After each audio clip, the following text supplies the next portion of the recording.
Hello, my name's Fran Sands and this is myboxingcoach.com. We are in this video going to look at some sidestepping with angles. Okay, I've already been on the site through a lot of stuff around conventional movement.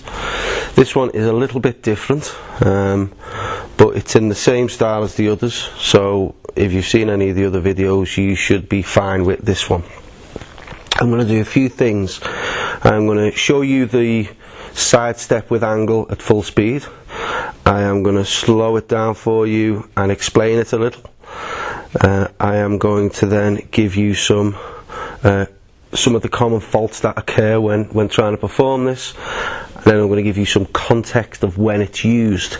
And finally I'm going to finish with around a bit of time on a heavy bag, showing it at some kind of full speed. Okay?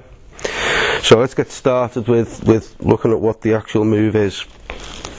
As always, you can see on the floor here I've got three lines. One line going up the centre. Now, if you've not watched the video on the boxing stance on the site, you really do need to. So this line goes from the toe on my front foot to the heel on my back foot. This provides me with the centre point of the move. These lines will allow you to drill the move as opposed to just stumbling through it in your shadow boxing or whatever else. Bit of discipline, and this really helps. In terms of the setup of the line, you can see two lines are going off at an angle. The start point is important, so if I step my foot across, you can see that the start point of that line is about my foot's width at 45 degrees away from the centre line. Likewise on the other one there, you can see the same there. Okay, so here's the move.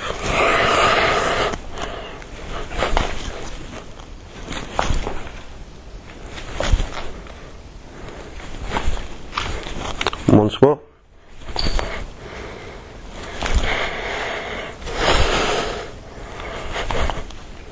Okay, nice and simple. So what's going on there?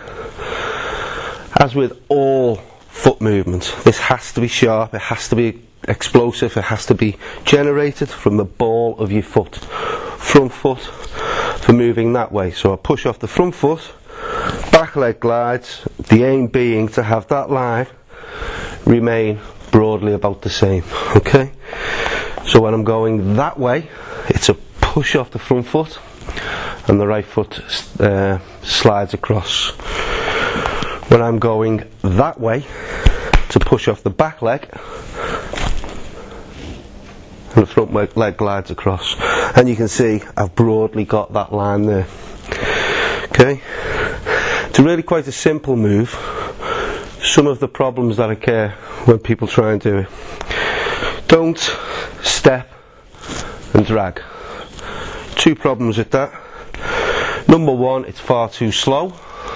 Okay, we need this to be fast, otherwise you're just going to eat punches. Number two, when you cross your legs, when you lose that line on the floor going from A on the front foot, from the toe on the front foot to the heel on the back foot, you're absolutely off balance. Any incoming shots make you go stumbling across the place like a fool. Okay, remain on the balls of the feet, don't go flat-footed. Right, aim for precision. So from there it's a push across and you've got that line there again. Okay, so let's give you some context about it. Why would we want to do it? Okay, there's your conventional sidestep. So if I'm throwing a shot at someone, okay, and I do a conventional sidestep, you can see that I'm now throwing a shot there where the opponent's head is still actually there. Okay, so a conventional sidestep really is for either closing people down, so as you're cutting a ring off, or likewise going on the defensive and keeping the movements off to the side directly without having a heavy focus on attack. The angled sidestep is a bit different.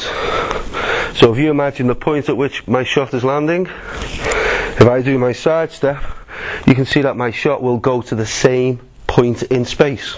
Okay, we basically allow ourselves to do a sidestep, allowing any incoming shots to go off to our left there, and at which point we are still focused on the same target point. Likewise the other way. There, there. Okay? So think about it at a little bit of speed. You would not. The ideal thing to do with this is to is to trigger the opponent into throwing a shot at you. So you're either going to use it off a shot, so it's something like full speed before I show you it on the bag. So you can, that's simple. Same again, you wouldn't move in. The jab triggers the opponent, you step off to the side, you predict the shot coming back your way, and you let two of your own shots go. It can be just as effective with a feint. So as you're moving towards the opponent, same there, okay? Feint, step across, 1, 2.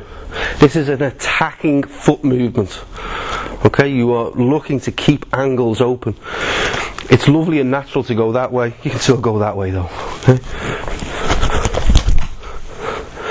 Show the feint, trigger the opponent, land your own shots. Remember the point of attack. This is not a conventional sidestep, because your fist will not land on the original target. Nor is it a pivot, because a pivot's for something slightly different. Again, you see with a straight shot, see how much my hand moved from doing a conventional pivot. Again, videos on that on the site.